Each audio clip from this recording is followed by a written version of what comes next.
मित्रो, आजच्या भागामध्ये क्रांतीसूर्य महात्मा ज्योतिराव फुले यांची अर्थसाधना, त्यांच्याकडे धन कोणत्या मार्गाने येत होतं, ते कोणत्या मार्गाने धन प्राप्त करत होते, हा विषय आपण आजच्या विवेचनासाठी घेतलेला आहे. आणि त्याचा उपविषय म्हणून आपण आर्थिक विकास हा किती गरजेचा आहे,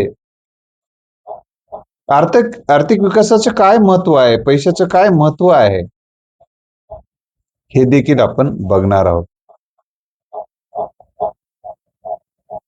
जोडून या धन उत्तम व्यवहारे, म्हणजे उत्तम व्यवहार करून पैसे कमवण्याचा संदेश, धन कमवण्याचा संदेश संत तुकोबाराय यांनी दिलेला आहे.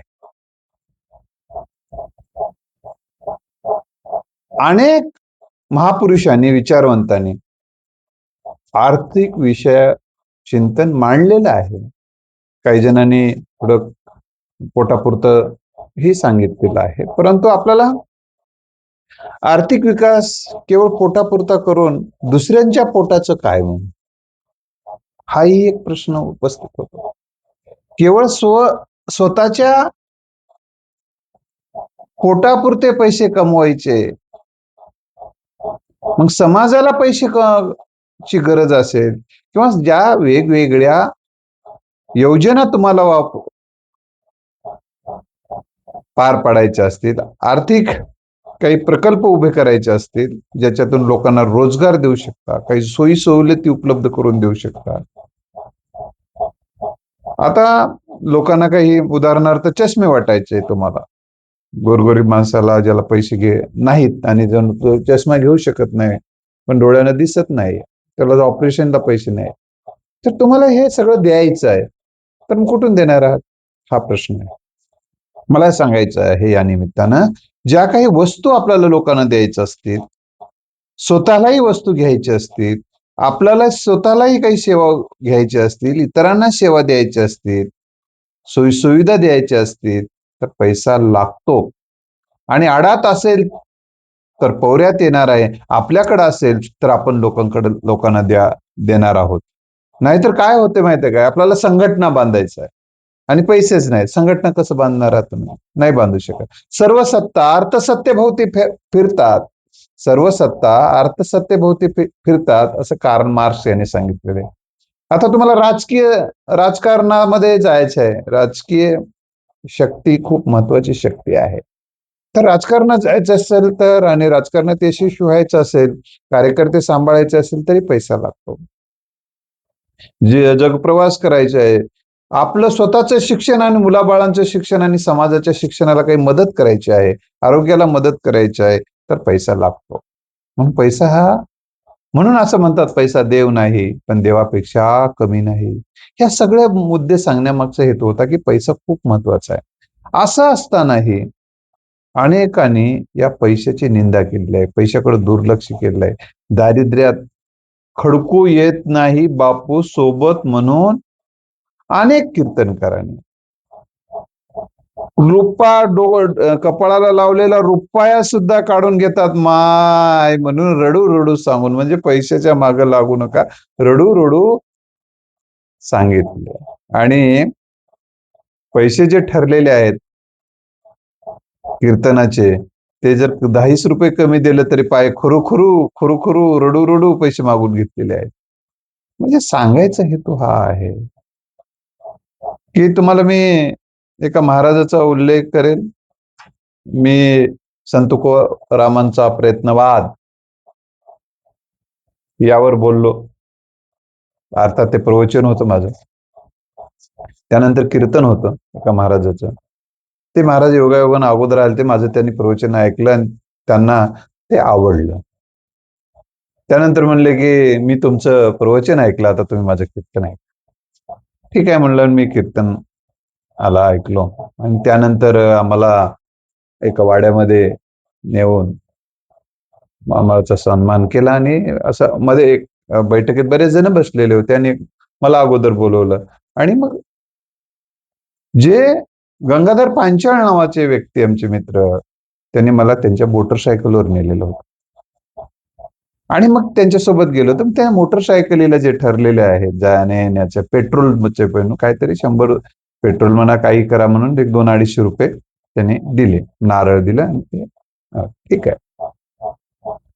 कारण मी प्रबोधन हा काय पैसे प्राप्तीचा मार्ग म्हणून मी वापरला नाही, मला नोकरी आहे.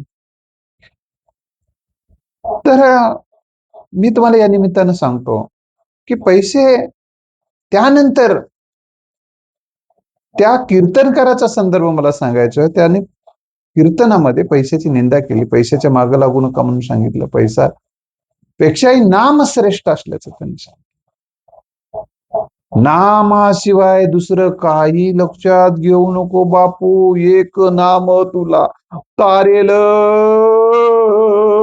असा रडू रडू ओरडू ओरडू सांगू लागला. मग त्यानंतर मग जेव्हा पैसे त्यांनाही मला मध्ये बोलवून दिलं आणि मग परत तो बाहेर आला. थोड्या वेळानंतर मला फोन आला आणि म्हणला, सर तुम्ही PhD आहात तुकाराम महाराजावर आणि मग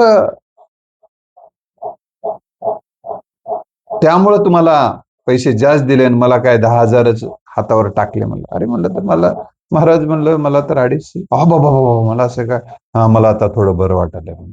सांगायचा हेतू हा आहे की मी महाराजांना एकच वाक्य म्हटलं, महाराज तुम्ही कीर्तनात तर प्रवचन, तुमच्या कीर्तनात तर म्हटलं पैसे काही कामाचा नाही, पैसा उपयोगाचा नाही, नामस्मरण श्रेष्ठ आहे वगैरे. ते म्हणलं ते कीर्तनातलं होतं, म्हणलं व्यवहारासाठी पैसा लागतो. म्हणजे व्यवहारासाठी पैसा लागतो हे तिथं सांगायला पाहिजे ना. नाही नाही, मला तिथं पैशाचं सांगलं की लोकांना आवडत नसतं. लोकांना काल्पनिक सांगावं, म्हणजे लोकांना जे आवडेल ते देणारी माणसं या समाजामध्ये प्रिय आहेत, पण समाजाच्या हिताचं सांगणारी माणसं प्रिय नाही. आता मी सांगणार होतो ते की हे सगळं विवेचन करण्यामागचा हेतू होता की पैसा किती महत्वाची गोष्ट आहे. आता महात्मा फुले यांनी अर्थसाधना कोणती केली, पैसा मिळवण्यासाठी काय काय मार्ग अवलंबिले, या संदर्भामध्ये आपण आता बोलणार. तर त्यांनी पुणे कमर्शियल आणि कॉन्ट्रॅक्टिंग कंपनीची स्थापना केली. इंग्रजीमध्ये सुद्धा हे नाव आहे, मी त्याचं मराठीमध्ये सांगण्याचा प्रयत्न केला. तर ह्या कंपनीच्या माध्यमातून त्यांनी वेगवेगळी कामं केलेली आहेत, त्यातून त्यांना पैसा मिळालेला आहे. आता बऱ्याच जणाला असं वाटते, कारण ही बाजू महात्मा फुलेची समोर आली नाही. महात्मा फुले म्हणले की ब्राह्मणाच्या संदर्भाने त्यांनी काय म्हटलं ते एक, आणि त्यांचे ग्रंथ आणि मुलींची शाळा सुरू केली वगैरे, अशा काही गोष्टी आपल्याला माहिती आहेत. पण मुलीची शाळेसाठी जो पैसा लागत होता तो त्यांच्या अर्थसाधनेतून येत होता. त्याच्या सामाजिक त्यांनी अनेकांना मदत केली. ते करायचे, मदतीचं केंद्रच होतं महात्मा फुलेंचं घर. तर मला या निमित्तानं आपल्याला सांगायचं, मग यांनी कात्रजचा जो बोगदा आहे महात्मा फुले यांनी बांधला, येरवाड्याचा पूल आहे, की खडकवासला धरणाचा कालवा आहे, काही वेगवेगळ्या कापड गिरण्या आहेत, सरकारी अनेक इमारती आहेत, राजवाडे आहेत, रस्त्याची बांधणी आहे. या सगळ्या गोष्टीचं कॉन्ट्रॅक्ट घेऊन त्यांनी त्या कंपनीच्या माध्यमातून काम केले, त्यातून पैसा येतो. असा हा महापुरुष आहेत की आपल्या उद्योग व्यवसाय आणि व्यापारातून मिळणारा पैसा समाज कार्यातच ओतला.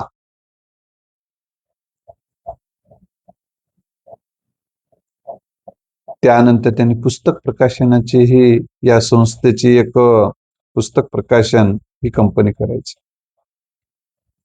आणि या पुस्तक प्रकाशनाच्या मध्ये एक ग्रंथाचा उल्लेख मी आपल्या समोर ठेवणार आहे.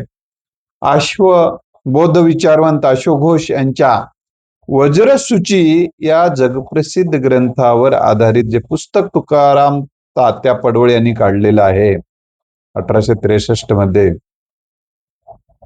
ज्योतिरावांनी ते जातीभेद विवेक सार या नावाने प्रकाशित केलं. तात्यारावांचं पुस्तक, सॉरी, तुकाराम तात्या पडोळे यांचं पुस्तक. या कंपनीत पुण्यात पुस्तक विक्रीचं केंद्र पण होतं. आता पुस्तक विक्रीतून पैसे कमवता येतात हे पुस्तक विक्रेत्यांना आपण विचारू शकतो. 50-60% सूटनं त्यांना पुस्तकं मिळतात. बरेच पुस्तक 30, 40, 50, 60% आणि त्या जी मिळालेली टक्केवारीची सूट आहे त्यातून पैसा चालतो. आमचे नांदेडला एक मित्र आहेत, कदम, पंडितराव कदम. शिवार पुस्तकालयाच्या माध्यमातून आता चांगला पैसा ते कमवत आहे. त्यांची सुरुवात ते आपल्या घरी पुस्तकं आणायचे आणि ते विकायचे तिथपासून झालेली आहे. त्यांचा हेतू होता की समाज परिवर्तनाची पुस्तकं समाजाच्या तळागाळात गेली पाहिजे, हेतू होता. आणि मग त्या हेतूतून त्यांनी त्याला व्यवसायाचे रूप दिलं, पण ते अतिशय निष्ठेने ते काम करतात. मला हा संदर्भ एवढ्यासाठी दिलेला आहे की तुम्हाला आर्थिक विकासासाठी पैसा लागतो. समाजकार्यात त्या आर्थिक विकास झाला तर समाजकार्य उत्तम करू शकतो आपण. सोन्याचे दागिने बनवण्याचे साचे विकण्याची एजन्सी देखील ज्योतिराव फुले यांच्याकडे होती. सोन्याचे दागिने बनवण्याचे साचे विकण्याची एजन्सी ज्योतिराव फुले यांच्याकडे होती. आता सोनं ओततात बघा आणि तिथं साचा असतो खाली, ते बनवून देण्याचं काम ज्योतिराव फुले यांच्याकडे होतं.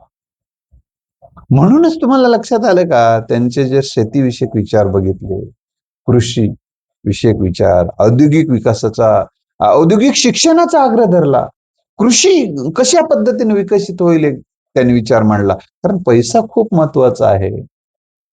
सगळे सोंग करता येतात पण पैशाचे सोंग करता येत नाही, अशा पद्धतीनं अनेक जण आपल्याला सांगतात. म्हणून आर्थिक विकासासाठी त्यांनी भाजीपाला विक्री आणि भाजीपाला पुरवठा याचेही काही काम त्यांनी केलेले आहे. त्या कंपनीच्या माध्यमातून सुद्धा केलेलं आहे. भाजीपाला विक्री, कारण रोज लोकांना भाजीपाला लागतो. काही जणाला असं वाटतंय पैशाच्या मागे लागलाय रा पैशाच्या मागे लागला. मग या अशा मानसिकतेमुळे अनेकांचा मृत्यू या जगातल्या अनेक सोयीसुविधा न घेताच झाला. सोयीसुविधा न घेताच मृत्यू या जगाचा त्यांनी निरोप घेतला. अनेक आर्थिक विकासामुळे तुमच्या डोक्यात येणाऱ्या वेगवेगळ्या कल्पना आहेत, प्रत्यक्षात आणता येतात पैशाच्या माध्यमातून. म्हणून पैसा खूप महत्वाची गोष्ट आहे. महात्मा फुले यांनी पैसा कमवण्यासाठी जे काही करता येईल त्यांनी केलेलं आहे. आणि काही प्रमाणात मदत, काही मशिनरीज कडून, ख्रिस्ती मशिनरी कडून काही मदत, काही इंग्रज कडून काही मदत ही त्यांना प्राप्त झाल्याचे उल्लेख सापडतात. मला हे सगळा पैसा त्याने आर्थिक विकास त्यांचा जे काही आला तो समाजकार्यासाठी गेलेला आहे. ही गोष्ट आपण लक्षात ठेवली पाहिजे. पुढच्या काळामध्ये तो पैसा शाळांसाठी, समाजकार्यासाठी खर्च झाला, त्यामुळे काही पैसे शेवटच्या सावित्रीबाई फुले यांना अडचण आली त्याच्या बाबतीत. त्यांच्या मुलांना डॉक्टर यशवंत, त्या मुलांना डॉक्टर केले त्यांनी, जो दत्तक मुलगा, त्यासाठी पैसा लागला. उदरनिर्वाहासाठी लागणारा पैसा आहे. आणि सामाजिक कार्यासाठी उदाहरणार्थ एक उल्लेख मला वाचण्यात आला की लोकमान्य टिळकांची जमानत घेण्याचं देखील काम केलं. त्यावेळेस जो काही तिथं पैसे लागले ते देखील त्यांनी दिलेले आहेत. अनेकांना त्यांनी मदत केलेली आहे. ही गोष्ट आपण लक्षात ठेवली पाहिजे.